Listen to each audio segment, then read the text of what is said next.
మా ఇంట్లో ఇంట్రెస్ట్ తీసుకునే అమౌంట్ తెలుసు కదా, 22 lakhs.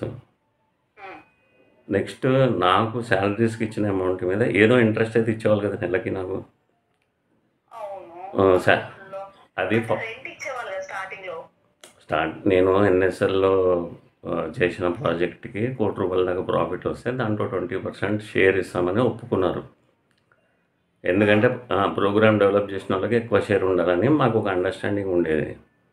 సో దాని ప్రకారం ఒప్పుకున్నారు.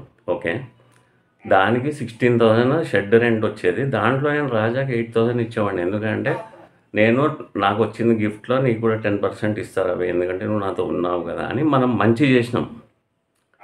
ఇప్పుడు రాజాకి అవి ఏం గుర్తులేవంట, అటు వెళ్ళిపోయి జాయిన్ అయ్యాడు. అవి ఏదో పోయి రజిత రాదు పంచాయతీకి అని చెప్తున్నాడు ఇంకా స్ట్రాంగ్గా. నేనేం పిలవట్లేదు, నువ్వు జస్ట్ ఫోన్లో కన్ఫర్మ్ చేసినా సరిపోతుంది అనమాట. 22 lakhs మా ఇంట్లో వాళ్ళ అమౌంట్ మీద ఇంట్రెస్ట్ వచ్చేది కాదా ఒక పాయింట్. సెకండ్, కంపెనీ రెంట్లో నుంచి 16,000 అమర్ సార్కి ఇచ్చేవాళ్ళం. ఎందుకంటే ఎన్ఎస్ఎల్ ప్రాఫిట్కి వాళ్ళ ఇద్దరికి అండర్స్టాండింగ్ ఉండేది.